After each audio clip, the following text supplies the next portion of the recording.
Hey Timmy, je vais venir dire bonjour. Hello les luxeurs. Les luxériens c'est mieux que les luxeurs, non Timmy? Luxeur, luxérien, tu t'en fous? Ok. Timmy. Qu'est-ce que j'allais dire? J'espère que ce cadrage est pas trop merdique. En fait, j'ai pas une chaise devant un beau fond pour filmer mes vidéos. À chaque fois, je m'assieds sur le sol et c'est pas agréable et j'en ai marre. Du coup, voilà, aujourd'hui, je vous accueille dans l'endroit où je passe 46% de mon temps. 46, qu'est-ce que par contre, je passe 78% de mon temps vraiment dans mon full lit. Et du coup, je sais pas, je me dis, on est entre vous et moi, vous voyez, je vous raconte le thé. Bref, j'avais trop envie qu'on se pose et qu'on parle, etc. parce que ça fait longtemps qu'on l'a pas fait. J'ai fait 2 FAQ au cours des 2 dernières années et c'était 2 FAQ où j'étais dans une situation de santé mentale assez foireuse. Vous allez voir le nom des 2 vidéos, vous comprendrez ce que je veux dire. Puis voilà, du coup ça me semblait bien de vous faire une sorte de update quelques temps après et de voir le progrès quoi. Voilà, anyways. Attendez, je vais commander à manger, je crève la dalle. Je vais commander Joe and the Juice. Joe and the Juice, si vous voyez cette vidéo, n'hésitez pas à m'envoyer des petits giftings de sandwich de temps à autre. Tout le monde sur les réseaux sociaux parle du tuna cadeau sandwich. La manière dont le Serrano sandwich avec du poulet en plus est bien plus supérieur que le tuna cadeau sandwich. À chaque fois que je vous propose de me poser des questions sur Instagram, la question qui revient le plus c'est comment vas-tu réellement. Vraiment le réellement est très important. Parce que du coup je parle de santé mentale, vous voulez pas juste que je dise ça va aujourd'hui, je passe une bonne journée, vous voulez vraiment savoir l'état de ma santé mentale. Écoutez, honnêtement ça va très bien ces derniers temps on va dire, enfin tous les jours sont pas des 10 sur 10, mais mentalement ça va beaucoup mieux qu'avant, je pense que c'était comme ça que vous avez tourné la question. La dernière fois que j'ai fait une FAQ c'était il y a à peu près un an, un peu moins, et je parlais de ma tentative de suicide, je vais même pas mettre des pincettes. Donc j'étais dans un état de santé mentale assez catastrophique, mais depuis j'ai guéri. Je sais pas si je suis totalement guérie de la dépression et je pense que de toute façon toutes les maladies mentales ça fragilise tellement sur le long terme que ta vie après sera jamais comme elle était avant on va dire. Mais non, globalement ça va beaucoup mieux. J'ai commencé à aller mieux je dirais à partir d'octobre dernier. Pas beaucoup mieux et je faisais pas grand chose de ma vie, j'avais toujours une routine de vie absolument désastreuse à cause de la dépression etc. Mais juste les journées étaient un peu plus faciles, j'étais un peu moins malheureuse. J'ai rien fait pour que ça change avant que vous me demandiez la recette miracle. Juste j'avais l'impression d'aller un petit peu mieux et d'avoir un peu plus de motivation chaque jour. Mais j'avais quand même une routine de vie des plus désastreuses. Et en gros en décembre je me suis fait la réflexion qu'en fait là je me laissais vraiment mourir. Que la dépression avait instauré une routine de vie catastrophique dans ma vie en fait. Et que là genre j'avais beau avoir 22 ans mais je me laissais vraiment crever à petit feu. À partir de janvier j'ai décidé de vraiment reprendre ma vie en main. Je sais que c'est totalement con de dire ça et que c'est genre les résolutions de boomer. Mais là je sais pas, la nouvelle année c'était un lundi je crois et je me suis dit vas-y tu sais quoi, cette année tu fais des efforts. Genre chaque jour non pas à être parfait et t'as pas à être la meilleure version de toi-même à 6h du matin machin. Et honnêtement ça a marché, enfin le fait que je me sois réellement mis une déterre, ça fait que j'ai vraiment commencé à me battre et je vais beaucoup mieux mentalement en fait. Plus t'en fais, plus t'auras envie d'en faire et plus ça ira mieux. Maintenant mon quotidien je fais des choses que j'aurais pas eu l'énergie mentale de faire il y a 6 mois on va dire. Littéralement sortir de chez moi pour aller prendre un café avec quelqu'un ça me terrifiait et il me fallait genre 2 semaines pour me préparer à cet événement. Alors que maintenant vraiment tu me proposes je sortirai, vous voyez, du coup non ça fait du bien. Mais globalement ça va, après tous les jours sont pas beaux et justement dès que genre je vais avoir une mauvaise journée, je vais me mettre la pression, je vais être là en mode c'est-à-dire que tu veux pas retourner comme t'étais avant etc machin. Mais globalement dans l'ensemble ça va beaucoup mieux. Donc voilà. Oh my god, on m'a posé une question trop intéressante, comptes-tu rester vivre en France? On change totalement de sujet. La manière dont je pense à cette question absolument tous les jours, laissez-moi vous expliquer ma réflexion. J'ai plein d'amis qui ont grandi en France mais pas à Paris ou en banlieue parisienne et qui ont du coup pu voir d'autres choses de France, genre Lyon, le sud de la France etc. Et du coup ils ont l'expérience d'avoir vécu quelque part d'autre en France et maintenant ils ont déménagé à Paris pour leur travail ou quoi. Moi j'ai toujours vécu en banlieue parisienne proche de Paris, du coup en fait je connais que Paris en France. Il y a plein de trucs que j'aime pas à Paris. En vrai j'adore la ville etc, c'est cool. Il y a des trucs qui me plaisent pas, par exemple la fucking météo, je vous jure. Je sais que c'est pas si pire etc. La météo à Paris me déprime. Vraiment je sais pas si j'ai envie de vivre dans cette météo là toute ma vie. Le fait que de novembre à mars il n'y ait pas un rayon de soleil dans cette satanée ville. Vraiment vous voyez moi l'hiver, le froid etc ça me dérange pas. Vraiment qu'il neige et qu'il fasse moins 10 degrés ça ne me dérange pas. Je mettrais une doudoune et 2 leggings, y a aucun problème. Mais au moins un peu de soleil en fait je vous jure. Du coup ouais non j'ai beaucoup de mal avec Paris par rapport à ça et c'est juste déprimant 6 mois de l'année on va dire. J'ai beaucoup réfléchi potentiellement à vivre aux États-Unis mais enfin j'aimerais trop avoir l'opportunité d'y vivre, je sais pas pour 5-6 ans etc. Y vivre, avoir un visa etc. Mais sauf que enfin je peux pas me créer un visa moi-même quoi. Mais du coup peut-être quelque part en Europe, moi je sais que j'avais énormément aimé Copenhague, je vous jure j'y pense à Copenhague. J'y pense, guys. Du coup, Copenhague, ça reste dans un coin de ma tête, mais faudrait que j'aille y vivre quelques mois pour voir si ça me plaît vraiment, etc. Pardon, c'était une réponse très longue alors que vraiment tout le monde s'en fout. On m'a demandé si je comptais reprendre les études. Vous savez que c'est une très bonne question. Même si être créatrice de contenu sur les réseaux sociaux, c'est un métier trop bien, etc. Enfin, franchement, j'adore ma vie et je me vois pas faire autre chose. Honnêtement, je vous jure, je suis trop épanouie. Raconter ma vie et mes problèmes sur internet, c'est vraiment quelque chose qui me passionne. Ça paraît totalement débile comme ça, mais j'aime vraiment le faire. C'est un métier qui est très isolant par contre, et j'aurais bien aimé avoir une expérience d'une fille qu'à la vingtaine normale. Ça aurait été une vie différente. Je vois pas reprendre des études en France dans tous les cas. Je me vois pas être avec des gens qui ont 5 ans de moins que moi. Peut-être à l'étranger, je sais pas. J'aimerais bien d'un côté, mais en même temps, je sais pas trop quoi en penser. Voilà. Oh my god, on m'a posé une question. 3 choses indispensables à ta vie. Ça me prend de court, je sais pas quoi vous dire. Oh my god, laissez-moi réfléchir. Hey guys! Ah! Oh my god, I'm so excited. Il est tellement skinny mais tellement juteux en même temps.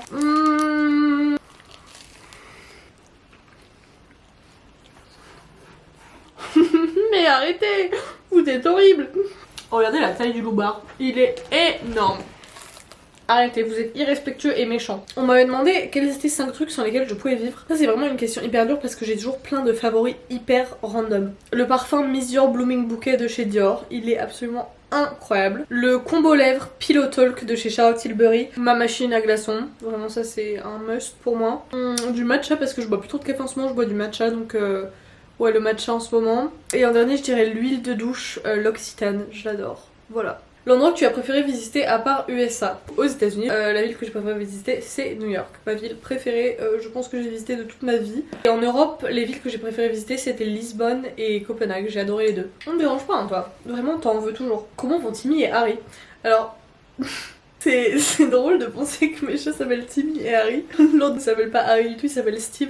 Et c'est sûrement parce qu'il s'appelle Steve qu'il a une personnalité aussi rocambolesque. Bah Timmy et Steve vont très bien, écoutez, Steve est un peu en surpoids, mais à part ça, ça se passe. Leur cohabitation se passe très bien, ils s'ennuient jamais, ils font le bazar, ils cassent des trucs, enfin c'est mes chats quoi.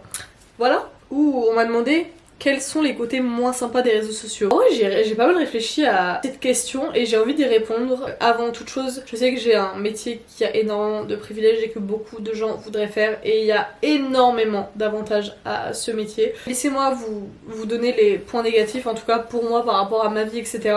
Déjà c'est un métier qui est hyper isolant parce qu'en soi c'est toi qui crée du contenu pour les gens et en fait tu peux faire tout ça de chez toi, genre t'es pas obligé de voir des gens pour le faire. C'est un métier qui est je trouve très solidaire, en tout cas moi qui m'a vraiment beaucoup refermé sur moi parce qu'en soi je peux tout faire de chez moi. Donc voilà, je dirais que c'est très isolant. Et après il y a 2 autres trucs qui sont stressants, en tout cas du moins pour moi parce que j'arrive pas à le faire. C'est que c'est un métier où tu travailles H24. Je sais que ça va paraître totalement débile parce qu'en soi on travaille beaucoup moins qu'une personne qui travaille de 7h à 17h, genre vraiment je sais, et notre travail est beaucoup plus facile, etc. On a tout le temps ça en tête, en fait par exemple mettons t'es barista dans un café, tu finis ta journée à 19h, à 19h tu rentres chez toi et t'as plus le fait de faire du café dans la tête, je sais pas si vous voyez ce que je veux dire. Et par exemple plein de gens à la fin de leur journée de travail ils vont sur les réseaux sociaux pour se décontracter et juste chiller, etc. Sauf que en fait les réseaux sociaux c'est mon métier et c'est un truc qui est tellement présent dans ma vie, même si j'y vais dans un but de me relaxer, je vais directement me comparer aux gens, etc. Du coup un des points négatifs je dirais que c'est un truc où tu n'as pas de pause et où c'est dans ta tête H24 et voilà. Je dirais qu'aussi le fait de pas avoir d'emploi du temps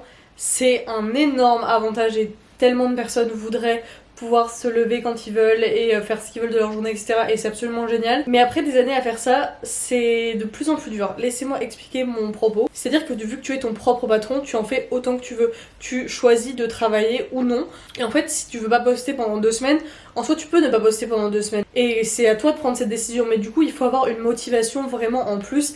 Moi, je sais qu'avec mes problèmes de santé mentale, j'aurais aimé avoir un boss au-dessus de moi qui me dise faut que tu postes ça aujourd'hui. À 9h t'es ici et tu fais ça, etc. Alors que vu que c'est toi qui prends tes décisions, tu peux toujours refuser des trucs et te dire ah je ferai ça plus tard, machin, etc. Alors que des fois avoir un emploi du temps c'est quand même bien. Enfin moi j'ai remarqué ça par rapport à mes problèmes de santé mentale, je dirais. Et je sais que ça va sûrement offusquer certaines personnes que je dis ça. Je pense juste que ce serait plus facile d'avoir quelqu'un qui te dit il faut que tu fasses ça, ça et ça. Viens au bureau à telle heure et pas devoir trouver cette motivation en toi tous les jours. Enfin, je dirais ça. On m'a demandé si j'avais des voyages de prévus cette année. Oui, je pars très bientôt en voyage. Je pense que je vais poster cette vidéo là ce week-end, donc le 16 ou le 17. Bah le week-end d'après je serai partie en voyage. Donc voilà. Je pars pour quelques temps dans un endroit que vous connaissez assez bien. J'ai un peu envie de vous spoiler mais en même temps je me dis c'est toujours fun de garder la surprise, comme ça vous serez là en mode waouh trop bien quand j'y serai. Est-ce que je vous donne un petit indice? Attendez, je réfléchis à un indice. Ok, si j'ai un indice. And when I'm back to I feel it. Voilà, c'est tout ce que j'allais dire. Anyways. Ah, le drama. Une question, Timmy ou Steve? Lily LTR, la manière dont tu veux créer des ennuis. Et c'est comme si je demandais à tes parents de choisir entre Lily ou ta soeur en fait, c'est horrible. Mais en fait j'ai une réponse, je suis une parent très ingrate. Timmy tous les jours en fait. Steve, ma vie, je t'adore, mais j'ai aucun atome crochu avec lui. Ce chat n'est pas gentil, il n'aime pas le contact humain, il n'aime pas le fun. Du coup voilà, Timmy mon bébou, c'est lui qui vient sur moi de temps à autre, qui se laisse caresser, qui est gentil, etc. Steve est un gros flopper. Après c'est mes deux enfants, je les aime d'un amour inconditionnel évidemment, mais au quotidien j'ai plus d'affinité avec Timmy, on va dire. Se réconcilie mon fils. Bon, on m'a posé une question par rapport à la lecture et j'ai essayé de reprendre la lecture en janvier et franchement j'ai pas mal lu en janvier. J'ai commencé un livre de genre je sais pas 400 pages, j'ai dû en lire 200 en genre 2 semaines donc c'était pas mal. Mais j'ai arrêté. Trop le seum, je suis hyper énervée contre moi-même mais en fait c'est pas un automatisme pour moi de lire et j'ai trop du mal à poser mon téléphone et à lire 10 pages d'un livre, je vous jure. C'est un challenge, il faut que je m'y remette. En plus ce livre que je lisais était trop bien, je l'ai toujours pas fini mais je compte le finir et je vous dirai quand j'aurai fini, je vous promets. Est-ce qu'un jour tu vas désinstaller TikTok pour de bon et te consacrer seulement à YouTube? Vous savez qu'en fait il y a une partie de moi qui rêve que je sois une youtubeuse de renommée. Je sais pas si ça a du sens ce que je veux dire. Oui, il y a des youtubeurs, enfin surtout les youtubeurs qui font genre des full productions pour leurs vidéos. Vraiment, ils sont youtubeurs et tout ce qu'on veut d'eux, c'est genre leurs vidéos YouTube. Genre sortez-nous des bangers. Et je suis tellement jalouse d'eux parce que c'est mon rêve de devoir juste donner tout ce que j'ai pour la création de vidéos sur YouTube. C'est un format que j'aime tellement plus. J'aime trop YouTube. Sauf que YouTube, moi je sais pas faire. Enfin, j'aime bien faire des vidéos, mais je sais que par exemple le titre et la miniature, ça joue beaucoup sur le nombre de vues que la vidéo va faire. J'ai aucun sens du business par rapport à YouTube. Et du coup, c'est mon rêve de pouvoir faire seulement des vidéos YouTube et que ce soit trop bien. Malheureusement bah c'est pas comme ça, je me suis fait connaître sur TikTok, du coup je vais rester sur cette plateforme et faire ce qu'on me demande et ce qu'on attend de moi. Et, mais voilà, peut-être qu'un jour assez de gens regarderont ma vidéo pour que je puisse vraiment me focus de plus en plus sur YouTube, mais voilà, pour l'instant c'est pas le cas. Mais voilà, peut-être un jour. On m'a demandé comment ça se passait avec les TCA. Énorme trigger warning avant que je réponde. Je vais être franche dans ce que je dis et dire les choses d'une manière crue, comme ce que j'ai l'habitude de faire, donc voilà, si vous êtes pas à l'aise avec ce sujet,